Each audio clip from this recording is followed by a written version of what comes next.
Nama Patrick Kluivert akhirnya terpilih menjadi pelatih timnas Indonesia. Tidak bertanya-tanya lagi, tidak penasaran lagi. Yang sekarang menjadi babak baru dari sepak bola Indonesia adalah bagaimana membawa timnas untuk melaju ke Piala Dunia 2026. Betul. Yang tentu saja menjadi beban juga bagi Patrick Kluivert. Betul. Nah, kita akan membahas ini dengan sejumlah narasumber kita melalui daring. Sudah ada Pak Bambang Nurdiansa, pelatih sepak bola Indonesia, dan juga Bung Yusuf Kurniawan sebagai pengamat sepak bola. Selamat pagi Pak Beng dan Bung Yuke. Selamat pagi Mala Putri. Selamat pagi Mbak Yusuf. Oke, Pak Bambang, mungkin kita ke Pak Bambang dulu nih. Sebagai seorang pelatih, bagaimana Anda melihat sepak terjang dari Patrick Kluivert ini, meskipun mungkin karirnya mentereng nih di dunia pemain, tapi sebagai pelatih mungkin belum bisa dibuktikan kecemerlangannya. Bagaimana Pak Bambang melihatnya? Yang pertama, pelatih ini kan dari Belanda, pemain kita juga banyak dari Belanda. Terus pelatih ini juga kan didukung dengan 2 asisten yang juga cukup pengalaman. Artinya ya saya sebagai praktisi pelaku sepak bola yang mengharap dengan pelatih baru ini tim nasional kita lebih baik lagi dari sebelumnya. Kan pelatih yang dari Belanda, diasporanya juga kebanyakan dari Belanda. Mudah-mudahan sih lebih cepat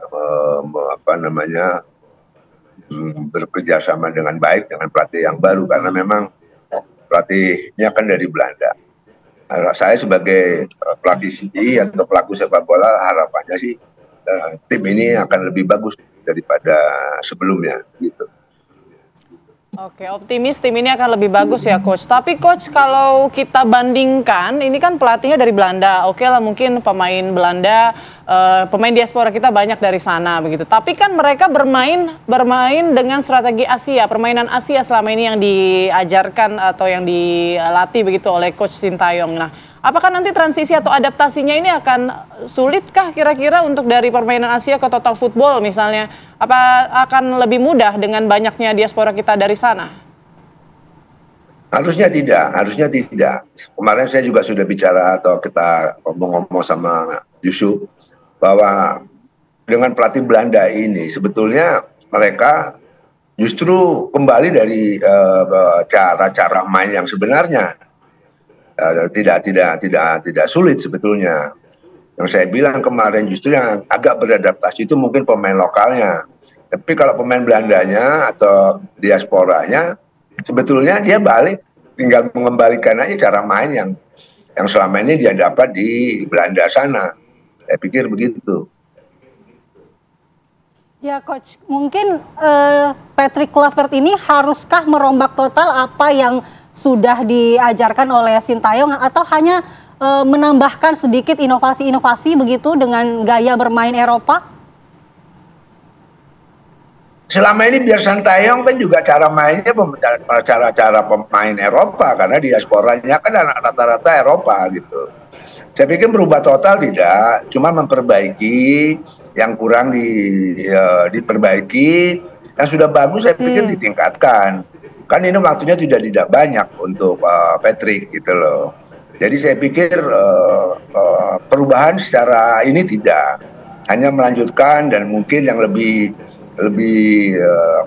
jelas itu adalah komunikasi yang mereka lakukan nanti, karena sekali lagi pelatih tim Belanda, pemainnya rata-rata dari sana, tidak sulit menurut saya. Untuk kedua ini ya, pelatih dan pemain. Baik. Oke, saya mau ke Bung Yuke. Bung Yuke, ini udah pasti ya karena sudah dirilis sama PSSI juga bahwa Kluivert in begitu ya, STY out begitu. Tapi ini yang tidak terduga adalah harusnya PSSI kan mengumumkan ini tanggal 12 menunggu Kluivert datang begitu. Tapi ternyata diumumkan lebih awal. Nah, kalau Bung Yuke sendiri melihat ada apa ini sebenarnya kok lebih awal menjawab pertanyaan publik soal siapa pengganti STY. Tapi nanti ditahan dulu jawabannya ya Bung Yuke. Kita akan kembali sesaat lagi usai jeda berikut. Kami akan kembali. Anda kembali di Apa Kabar Indonesia Pagi. Saya mau langsung ke Bung Yuke. Bung Yuke, ini lebih awal diumumkan Patrick Kluivert untuk menjadi pengganti Coach Sintayong. Nah, menurut Anda ada apa sebetulnya? Kenapa PSSI tiba-tiba mengumumkan lebih awal? Apakah untuk meredam keramaian di sosial media soal pertanyaan-pertanyaan soal siapa pelatih selanjutnya, atau bagaimana menurut pandangan Anda? Masih belum move on ya. Kalau saya pikir sih itu soal timing aja sih sebetulnya. Karena kan media luar sudah lebih dulu membocorkan. Jadi akhirnya dipercepatlah pengumumannya. Itu juga yang saya sayangkan sih ya. Harusnya PSSI terbuka aja waktu press con. Kalau memang sudah sudah pasti ya diumumkan aja. Toh tidak lama setelah Pak Ketua Umum melakukan press con muncul itu ya. Ciutan dari Fabrizio Romano gitu. Jadi, tapi itu bukan satu hal yang penting lah ya. Yang penting sekarang kita menatap ke depan, bagaimana dengan situasi baru seperti ini, kita responnya seperti apa. Karena yang paling urgent itu sekarang kita nih terpecah seolah-olah ya di publik. Ada yang STY lover yang nggak mau tahu dengan pergantian ini, kemudian menyerang akun-akun pemain diaspora gitu kan. Kemudian juga ada upaya-upaya untuk memotongkan GBK dan segala macam, itu yang saya kira aksi-aksi yang perlu kita luruskan gitu ya. Itu yang sangat penting karena pelatih datang dan pergi itu biasa. Kita respect dengan apa yang telah dicapai oleh STY, tapi kita juga harus respect juga dengan keputusan dan pertaruhan yang diambil oleh Ketua Umum dengan melakukan pergantian pemain. Jadi kita jangan sampai melukai timnas kita gitu. Kita tetap harus memberikan support. Betul. Tadi apa yang dikatakan Coach Bambang tuh benar sekali. Sekarang tinggal bagaimana Patrick Kluivert dan timnya cepat-cepat ya melakukan konsolidasi, terutama terhadap para pemain kita ya, untuk segera menuangkan ide dan gagasannya. Memang waktunya nggak banyak, waktunya memang relatif singkat. Nah, karena waktu yang singkat ini dengan kesamaan kultur, karena mayoritas pemain diaspora kita tuh dari Belanda, diharapkan bisa langsung Patrick Kluivert nih bisa nyetel gitu. Gimana caranya dengan waktu yang singkat, karena nanti mengumpulkan pemain paling 5-6 hari paling lama gitu ya sebelum pertandingan melawan Australia di game officially pada bulan Maret nanti ya, di mana itu sebagai ujian awal. Nah, Patrick harus segera dari sekarang nih melakukan komunikasi dengan pemain diaspora di Belanda, kan mereka berada di Eropa semua tuh.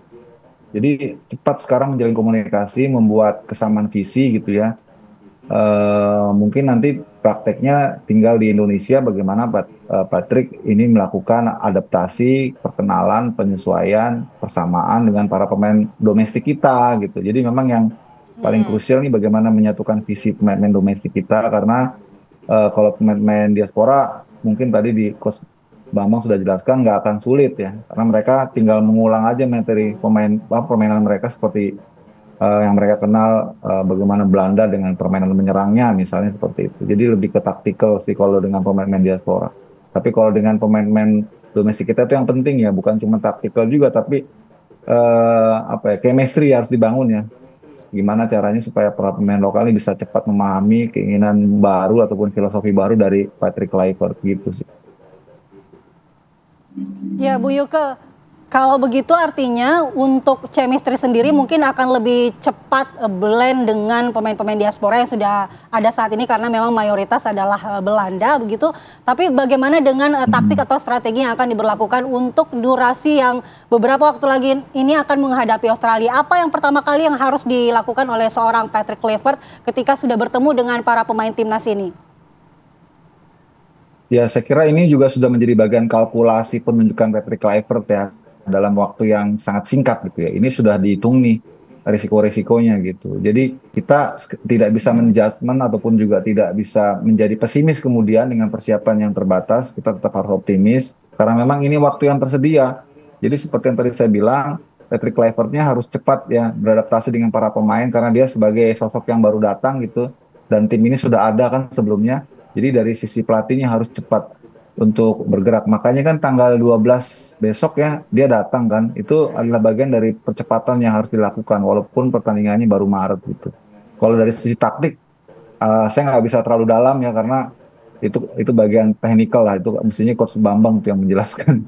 Tapi intinya mereka akan bermain sebagaimana potensi yang mereka punya. Kalau Belanda ini kan pemain Eropa ini kan bermainnya lebih terbuka, lebih lebih attacking gitu ya di depan bola gitu. Kalau misalnya kalau kemarin kan dengan STY cara mainnya lebih konservatif, lebih bertahan, lebih banyak di belakang bola itu yang mungkin dari sisi taktikal kurang nyaman gitu oleh dengan pemain diaspora. Mungkin dengan Patrick Kluivert yang filosofinya lebih terbuka, lebih attacking, ini potensi dan kreativitas para pemain diaspora kita bisa lebih maksimal. Mungkin ya harapannya seperti itu. Tinggal memang masalahnya trikinya di persiapan memang di waktu yang singkat. Tapi ya ini udah bagian dari pertaruhan yang diambil oleh federasi ya. Kita lihat aja nanti hasilnya.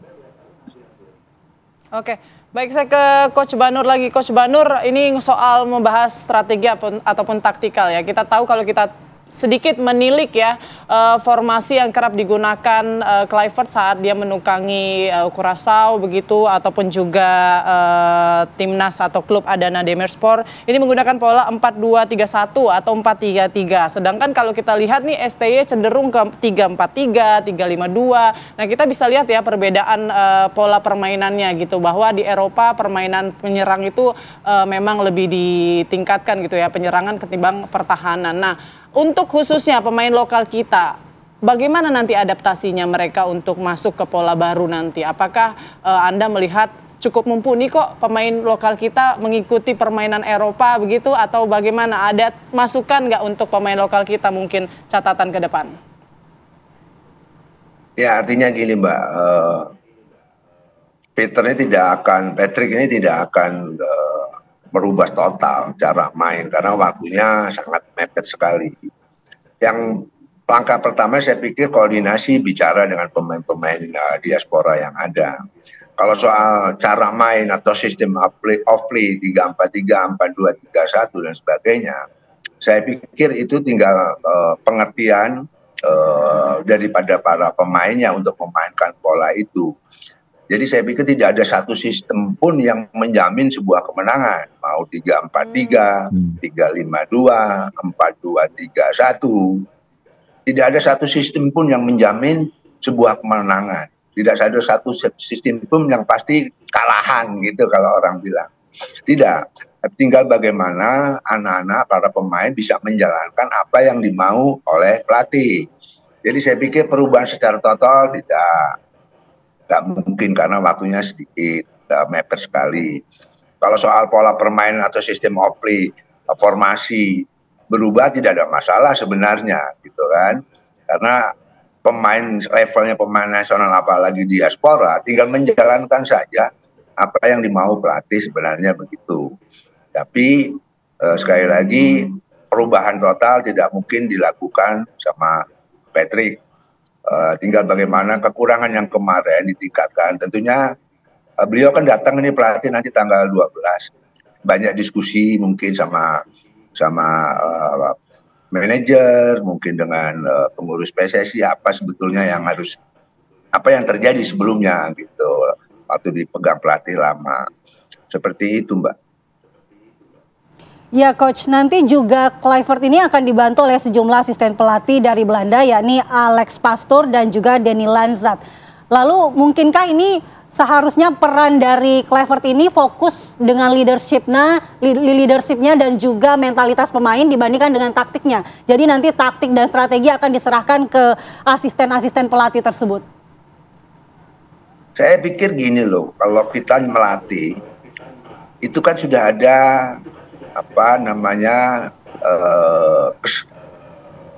rapat pertemuan dengan asisten pelatih, apa maunya head coach ya. Di situ kita diskusikan tentunya dengan masukan-masukan dari para asisten itu. Jadi apa yang akan dilakukan nanti itu sebuah kerjasama antara head coach dengan asisten-asisten itu. Jadi menurut saya bukan timnya saja yang kerjasama atau mereka yang bermain aja pemainnya, tetapi behind the team itu juga harus kompak. Bagaimana melakukan persiapan, bagaimana membuat sebuah program, tentunya disesuaikan dengan situasi dan tim nanti yang akan dihadapi seperti itu. Oke. Saya mau kembali ke Bung Yuke. Bung Yuke, kalau Anda sendiri pendapatnya bagaimana? Apakah, karena banyak juga ya netizen yang berkomentar bahwa sosok Kluivert ini lebih dilihat lebih ke sosok figurnya sebagai pemain hebat gitu ya, pemain senior yang akan disegani para pemain timnas kita nanti. Sementara untuk taktikal ataupun strategi nanti akan dilakukan lebih ke pendalamannya lewat asisten pelatihnya. Nah, kalau Anda sendiri bagaimana pandangannya? Iya, itu mungkin saja karena memang dari CV-nya kan Patrick Kluivert nih kurang mentereng lah ya. Kalau konteksnya adalah sebagai pelatih gitu ya. Kalau saat menjadi pemain kita sudah tidak perlu bicara lagi lah karena dia sudah memenangkan banyak gelar. Tapi sebagai pelatih yang tergambar justru memang kurang mumpuni sebetulnya kalau dari track record ya. Karena dia pernah menangani Curaçao terakhir 6 bulan ya masanya ketika itu dan tidak terlalu memuaskan juga. Bahkan melawan Bahrain, melawan Australia yang notabene adalah lawan-lawan kita di grup ini, itu dia kalah 4-0 dari Bahrain dan kalah 2-1 dari Australia. Itu kan potret bahwa dia sepertinya didatangkan karena memang lebih karena figurnya sebetulnya, karena figurnya. Diharapkan figurnya ini bisa dihormati karena bagaimanapun dia adalah salah satu legenda Belanda yang direspek lah ya oleh pemain-pemain diaspora yang rata-rata nih pemain muda kan ya. Jadi memang lebih ke sisi itunya sih, leadershipnya sih ya, lebih sisi ke kebintangannya, ke figurnya gitu, yang diharapkan bisa mengontrol ruang ganti karena kan persoalan yang tidak kalah penting dari seorang pelatih bagaimana kepemimpinannya di ruang ganti. Di gitu. ruang ganti ini Dan ya. ini yang juga dibahas ini ya. yang kemarin itu menjadi titik lemahnya STI atau menjadi kekurangannya STI karena dia tidak bisa melebur dengan kultur mayoritas pemain-pemain diaspora asal Eropa gitu ya dengan kultur dia dari Asia Timur yang kelihatannya nggak match gitu ya. Agak kaku, kurang humanis misalnya gitu ya, membuat akhirnya pemain Eropa ini rasanya kurang nyaman gitu ya, apalagi kalau diskusi tentang taktikal kan agak sulit. Di timnas kemarin kan itu ST nggak bisa bahasa Indonesia, nggak bisa bahasa Inggris, jadi dia perlu penerjemah bahasa Indonesia, perlu penerjemah bahasa Inggris. Dia asistennya itu ada 9, 2 diantaranya itu penerjemah, jadi betapa rumitnya kan ya jembatan komunikasi itu padahal ini permainan grup gitu ya yang perlu komunikasi intens. Itu yang saya kira menjadi salah satu pertimbangan penting dari federasi kemudian untuk menggantikan STY dengan segala perjudiannya gitu. Iya, Bung Yuke, kalau memang satu kendala sudah disingkirkan yakni masalah komunikasi karena ini sudah sama-sama pemain Belanda begitu, lalu apakah ini membuka peluang lebih besar untuk bisa lolos ke Piala Dunia 2026 kalau kita berbicara kalkulasi kemungkinan ya, Bung? Nggak ada yang jamin ya, nggak ada yang jamin. Cuman saya kok melihat nih Pak Erik ini memainkan intuisinya sebagai pebisnis ya. Karena dia ini kan memang lebih core-nya kan di bisnismen gitu ya, yang kebetulan memang penggila sepak bola gitu. Jadi dia kombinasikan tuh keputusan-keputusannya sebagai pebisnis sama kepentingan tim nasional ini gitu. Mengapa? Karena mungkin dari analisanya dan juga timnya, dengan diskusi dengan timnya, dia melihat ST ini bagus, tapi nggak cukup kalau untuk meloloskan tim ini ke Piala Dunia.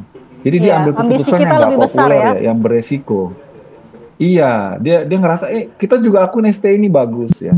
Proses yang dia jalani bagus, tapi dalam perjalanan dan dinamika terakhir dia lihat sepertinya nggak cukup untuk meloloskan tim ini gitu ke Piala Dunia. Ini pendapat pribadi ya, dengan intuisi yang tadi saya katakan dia sebagai bisnis. Jadi dia harus ambil momentum. Bagaimana caranya nih percepatannya harus dilakukan karena kalau mempertahankan ST, pertama ada dinamika di ruang ganti yang nggak terselesaikan. Kedua, mungkin saja taktikalnya akan mudah dibaca lawan karena dari laga-laga yang sudah kita lewati itu mudah sekali dibaca, apalagi dia berganti-ganti ini kan strategi kan. Itu yang kelihatannya menurut Pak Erik nih kayak nggak bisa nih kalau ini terus-terusan gitu ya. Jadi dia ambil langkah yang nggak populer karena dia pikir kan kalau pebisnis itu kan pasti ada feeling-feeling juga kan, termasuk saat interview dia kenapa Pak Erik katakan dilakukan di tanggal 25 Desember itu saat Natal, dia mau lihat bagaimana komitmen seseorang yang ingin serius gitu menangani timnas. Ternyata Patrick datang gitu ya, walaupun sempat ada cibiran-cibiran juga, Natal aja ditinggalin gimana timnas gitu misalnya ya. Tapi itu salah satu bukti bentuk dari Pak Erik ingin face to face dan merasakan feelingnya. Itu kan orang-orang pebisnis kan biasa gitu. Kalau mau dealing kan dia harus ketemu dulu tuh sama orangnya, dilihat gitu kan. Itu kan intuisi-intuisi yang kita nggak bisa jangkau ya. Itu dari feelingnya dia gitu. Oh, dia ngerasa kayaknya bisa nih gitu. Akhirnya ya itulah terjadi keputusan seperti sekarang gitu. Ya, mungkin kayaknya yang Natal datang kemarin Kluivert gitu ya, Bung Yuke ya. Jadi kemudian sudah ada lah kode-kode yang ditunjukkan di beberapa bulan atau pekan lalu begitu soal kedatangan Kluivert. Kemudian ada dugaan-dugaan netizen dan ternyata terbukti sudah dirilis juga bahwa Kluivert menjadi pelatih pengganti Coach Sintayong. Terima kasih banyak Bung Yuke dan juga Coach Banur sudah bergabung bersama kami di Apa Kabar Indonesia Pagi. Selamat pagi dan sehat selalu.